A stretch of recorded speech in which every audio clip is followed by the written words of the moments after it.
लोगों की उम्र बीत जाती है एक धंधा जमाने में, लेकिन विकास का हाथी जब चलता है तो एक ही पाँव में उस धंधे को उजाड़ देता है। कुछ ऐसा ही देखने में आया है दमोह नाका से दीनदयाल की तरफ बनने वाले फ्लाईओवर में। यहाँ रहने वाले दुकानदारों का कहना है कि इंजीनियर के द्वारा जो रोड के सेंटर को लिया गया है उसमें गड़बड़ी है। किसी का 2 फीट मकान लिया जा रहा है, किसी का 2.5 फीट, किसी का आधा फीट, और इसी तरह लोगों को मिलने वाले मुआवजे में भी अंतर है। इस शिकायत को लेकर बड़ी संख्या में लोग कलेक्ट्रेट कार्यालय पहुंचे और यहां पहुंचकर उन्होंने कलेक्टर महोदय को ज्ञापन सौंपा।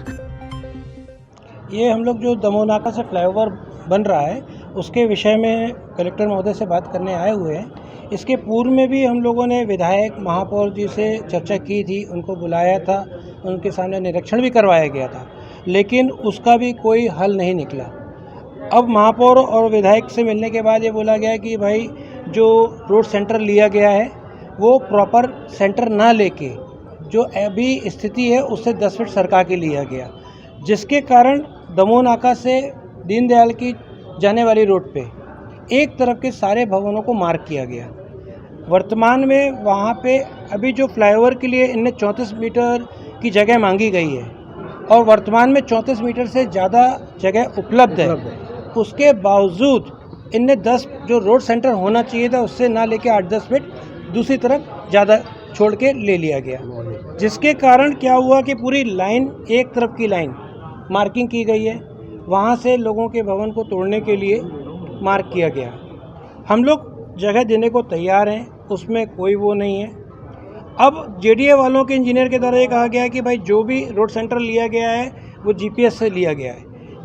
तो जीपीएस से लिया गया है तो अगर किसी का नुकसान हो रहा है उसमें संशोधन किया जा सकता था, लेकिन गवर्नमेंट ने और जेडीए पीडब्ल्यूडी वालों ने कोई उसमें नहीं लिया। अभी मुआवजे की अभी वर्तमान में क्या सबसे बड़ी समस्या आ रही है? अभी वर्तमान में ये आ रही है कि हम लोग को अभी कल दूसरा एक नोटिस इशू किया गया है नगर निगम द्वारा, जिसमें उनने बोला गया है कि 3 दिन के अंदर टाइम दिया गया, आपको जगह खाली करें वरना वो कार्रवाई करेंगे। लगभग कितनी दुकानें जा रही हैं वहाँ पे करीब मान के चलिए 100 से ऊपर दुकान जा रही है, 150 से 200 के बीच में जा रही है, मतलब 250 करीब नोटिस बांटे गए हैं।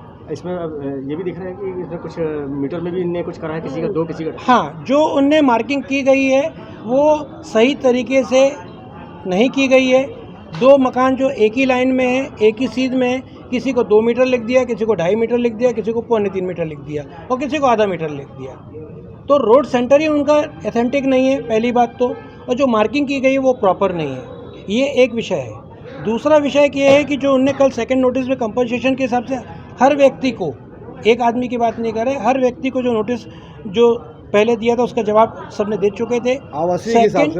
सेकंड जो नोटिस उन्होंने कल दिया गया है उसमें जो मुआवजा तय किया गया है वो वर्तमान में जो कलेक्टर गाइडलाइन के हिसाब से वैल्यू है 7,200 के करीब है, एवं 7,000 से ज़्यादा है वैल्यू, वो ना लेके उनने 3-3.5 हज़ार के हिसाब से मुआवजा तय किया गया है। अगर आप लोगों की समस्या का समाधान नहीं तो फिर आप क्या अगला आपको स्टेप? हम यही उम्मीद करके आए कि कलेक्टर महोदय कम से कम एक उचित कार्रवाई करेंगे, क्योंकि न्याय संगत के हिसाब से करेंगे।